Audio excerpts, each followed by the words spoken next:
ఏమండి, ఈ పనులన్నీ మీకెందుకండి? తోట వాళ్ళు చూసుకుంటాడు కదా. ఇల్లు తోట మనదైనప్పుడు దానికి సంబంధించిన పని కూడా మనదే అనుకుంటే తప్పేంటి చెప్పు? తప్పని కాదండి, ఇంత పెద్ద ప్రొడ్యూసర్ అయ్యి ఉండి ఇలాంటి పనులు చేస్తుంటే చూసేవాళ్ళు ఏమన్నా అనుకుంటారేమోనని. చూడు, వేషం చూసి మోసపోయేవాళ్ళన్నా, భాష మర్చిపోయి మాట్లాడేవాళ్ళన్నా నాకు అసలు ఇష్టం ఉండదు. అలా అని కాదండి. ఎలాగనండి మరి? కష్టపడి పని చేస్తున్నాం అనుకోవటం కంటే ఇష్టపడుతూ చేసే పనిలోనే నాకు తృప్తుంది. అది సర్లే గాని అబ్బాయి గారు నిద్రలేచారా? అయినా వాడికేంట్లే. మీరు తొందరపడి అలా అంటున్నారు గాని వాడన్నిట్లోనూ పస్తే. అవునులే, బాబు సంపాదించి పెడితే జేబులు ఖాళీ చేయడంలో ఫస్ట్ ఉంటాడు నీ కొడుకు. సర్లేండి, వాడిని ఆడిపోసుకోవడం తప్ప మీకు వేరే పనేం లేదు. అందుకేగా ఈ తోట పని పెట్టుకున్నాను. మమ్మీ, నేను కాలేజీకి వెళ్తున్నా. అలాగే నాన్న. ఏంట్రా, ఈ మధ్య కాలేజీ టైం టేబుల్ మారిందా? అది ప్రైవేట్ క్లాస్ ఉంది డాడీ. ఓహో, ఈ మధ్య కాలేజీలో ప్రైవేట్ క్లాసులు డే అండ్ నైట్ పెడుతున్నారు అన్నమాట. అది డాడీ ఏంటంటే. చాలండి మీరు మీ అనుమానాలు. ఇప్పుడు అనుమానించకపోతే రేపు అవమానాలు ఎదుర్కోవాల్సి వస్తుంది. పార్కులు, సినిమాలు, గర్ల్ ఫ్రెండ్స్, డిస్కోథేక్లు, ఐస్ క్రీమ్ పార్లర్, ఇవేగా మన హై క్లాస్ పిల్లలకు ఉండే ప్రైవేట్ క్లాసులు. మమ్మీ, ఇలా అయితే నేను కాలేజ్కి వెళ్ళను. ఈ వయసులో కాకపోతే ఇంకే వయసులో తిరుగుతారండి? చూడు, వయస్సు అనేది ఐస్ ముక్క లాంటిది. అది కరిగిపోతే చివరికి మిగిలేది కన్నీళ్ళనే. సర్లేండి, ఈయన అలాగే అంటారు గాని నువ్వు బాగా చదివి ఫస్ట్ క్లాస్ లో పాస్ అయితే మీ నాన్నగారి నోటికి తాళం పడుతుంది. సరేనా? నువ్వు వెళ్ళరా నాన్న. Okay mummy, bye.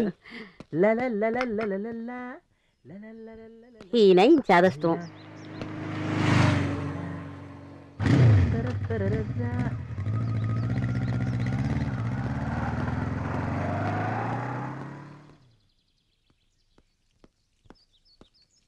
నమస్తే సార్. ఎవరది? నా పేరు సుబ్బు, నేను రైటర్ని. మీకు కథ చెప్పడానికి వచ్చాను.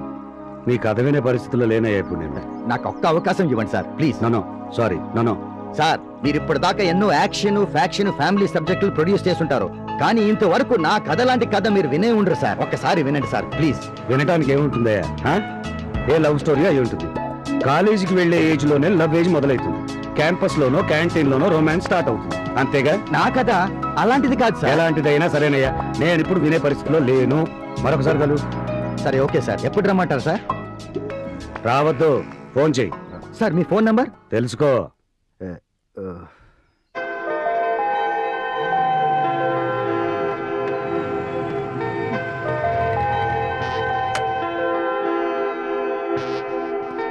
హాయ్ శైలు. నాతో మాట్లాడుకో. శైలు, అసలు ఏం జరిగిందంటే నా బైక్ రిపేర్ అయింది. ఫ్రెండ్ బైక్ తీసుకోవడంతో లేట్ అయింది. శైలు ప్లీజ్. సారీ శైలు, నా మాట నమ్ము శైలు. నాకేం ఎక్స్ప్లెయిన్ చేయకు. ఉంటే ఎవడమ్మా ఈడు? డాడీ, తను నా క్లాస్మేట్. క్లాస్మేట్ అంటే క్లాస్ వరకే. ఇట్లా రోడ్ల మీద తిరిగితే ఇంకోలాగా అనుకోవాల్సి వస్తుంది. చల్, నువ్వు కారెక్కు, నడువెంటికి చలో.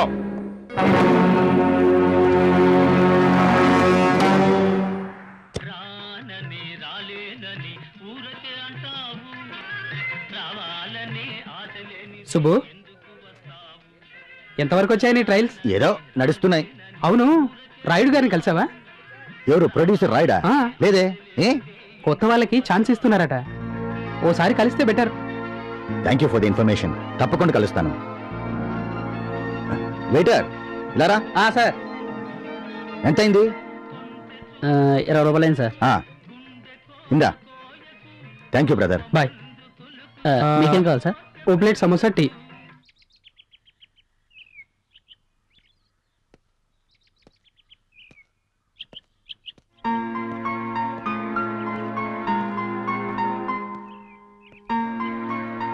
సార్, ఎవరో? నమస్తే సార్, నా పేరు సుబ్బు. నేను సినిమా డైరెక్ట్ చేయాలనుకుంటున్నాను. చూడు సుబ్బు, ఇంతకు ముందు నాకు ఒక సినిమా చేయాలనే ఆలోచన ఉండేది. అలాగా? కానీ ఆ మధ్య రియల్ ఎస్టేట్ భూమి రావడంతో డబ్బంతా అందులో ఇన్వెస్ట్ చేశాను. అయ్యో, అవి ఇప్పుడు లాక్కోలేక పీక్కోలేక చస్తున్నాను. అది కాదు సార్, నా దగ్గర మంచి కథ ఉంది. చూడయ్యా, నా భూములు అమ్మడానికే మస్తు కథలు చెప్పాల్సి వస్తుంది.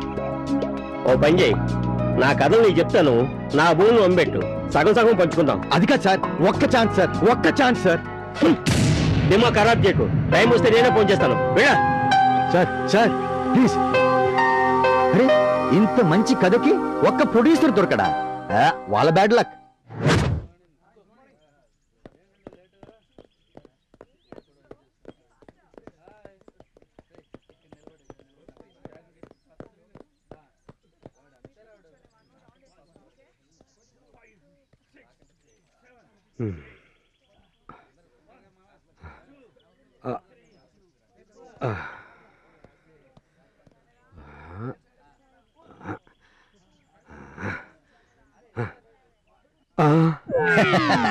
నమస్తే సార్. నువ్వా? Good morning. ఏంటయ్యా దయ్యంలో భయపెట్టి చంపుతున్నావు కదా? దేవుడిలో ఒక్క అవకాశం ఇవ్వండి సార్. అబ్బా వదిలేవయ్యా, వర్కౌట్ అవ్వదు. Sir one chance sir. No no chance sir. భయపడి తెచ్చాను కదా, ఎందుకు అంత పెద్దగా అటు చూడండి సార్, అటు చూడండి. ఏముంది? రజనీకాంత్ ఈ యాంగిల్లో అచ్చం రజనీకాంత్ లో ఉన్నారు సార్. అదేంటో ఈ మధ్య అందరూ అలాగే అంటున్నారే. గురు లైన్ లో పడినట్టున్నాడు. డెఫినెట్ గా ఈ సినిమా ఛాన్స్ మనదే, no doubt about it. Sir shock అయ్యావా? నీలాంటి వాళ్ళని ఎంతమందిని చూసుంటాను. సర్లే కానీ వెళ్ళి పని చూసుకో. డ్రైవర్ పోనీ. Sir one chance sir, please sir. Sir sir అనవసరంగా సూపర్ స్టార్ తో పోల్చేనే.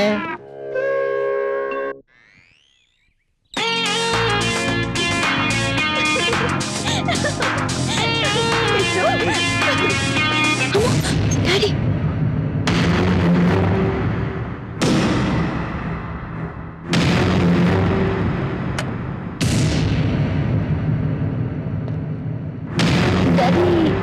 అది సారీ డాడీ, యాక్చువల్ గా రాజేష్ తప్పేమీ లేదు.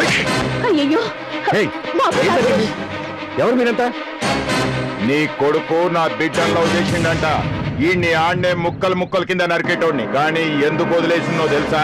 గా తప్పుల నా బిడ్డకు కూడా భాగం ఉంది, అందుకే ఇడిచేసిన. బెదిరించడం కాదురా, శైలుని నా నుంచి దూరం చేయలేరు. చూడు, ఇంకో 4 రోజుల్లో నా బిడ్డకు పెండ్లి చేయబోతున్నా. గట్ల కాదని మళ్ళీ గిట్ట నీ కొడుకు నా కంటబడితే ఆడిని ఖతం చేసేస్తా. వాడు కూండా అయినా వాడికి నీతుందిరా, అందుకే నేను వదిలేశాడు. లేదు, మా ప్రేమ కోసం వాడిని విడిచిపెట్టాను. ఒక గూండా చేతిలో నీ ప్రాణాలు తీయటానికి కాదురా నీ అమ్మ నిన్ను కన్నది. నా మీద నీకేమాత్రం గౌరవం ఉన్నా ఆ అమ్మాయిని నువ్వు మర్చిపోవాలి. వెళ్ళు.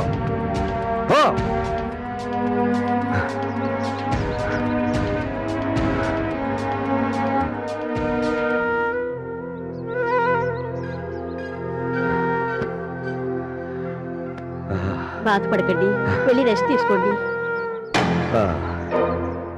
వాడిప్పటికే నా పరువును భ్రష్టు పట్టించాడు, ఇంకా నాకు రెస్ట్ ఏమిటి? నువ్వు లోపలికి వెళ్ళు. అది కాదండి నేను చెప్పే. సుమతి,